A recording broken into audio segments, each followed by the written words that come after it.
So if you were to give me a choice between lethal injection and a gas chamber that would induce hypoxia,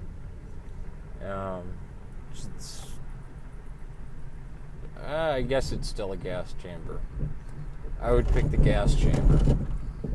Now, if it was hydrocyanide gas or cyanide gas, I would pick anything over that. I'd pick hanging.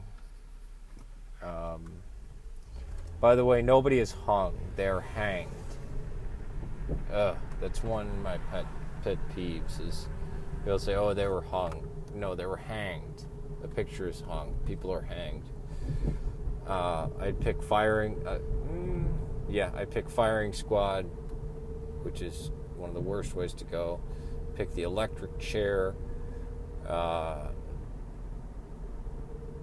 But yeah, even lethal injection, which is totally inhumane. But yeah, the only problem with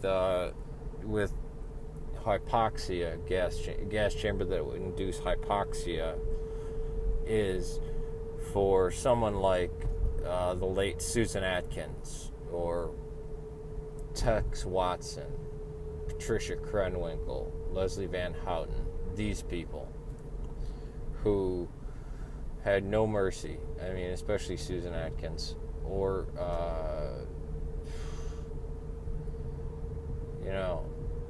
Rosemary West, who's in England.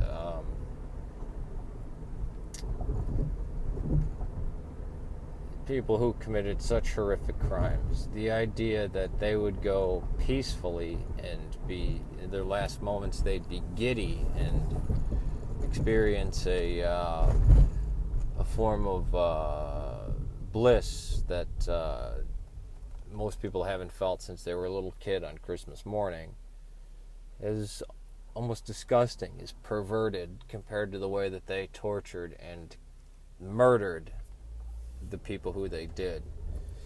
That would be my argument against it. I am against the death penalty only because I believe innocent people have been put to death, and I don't like the idea of people in cages waiting around to be executed. Now, there's a special type of person, monsters, who deserve to die. But the more I look into a lot of these cases, the more I think the death penalty is suitable. For people like Jeffrey Dahmer, he's already dead. He got raped to death with a broomstick, which is fitting end. The idea that they would go by hypoxia is almost perverted. I'm crossing a cemetery right now, so I'm going to put this off.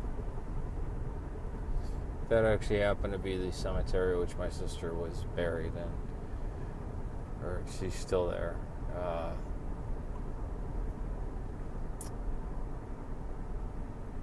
So my feeling is the case of the Manson family killers, the women and Charles Manson and Tex Watson, were given the gas chamber, but in under a year from the time that they were sentenced to death by lethal gas,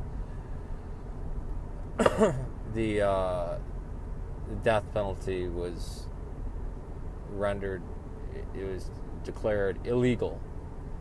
And 6 months later, there was such an outcry that from the people of the United States said, nope, we death penalty should be there. It's reinstated.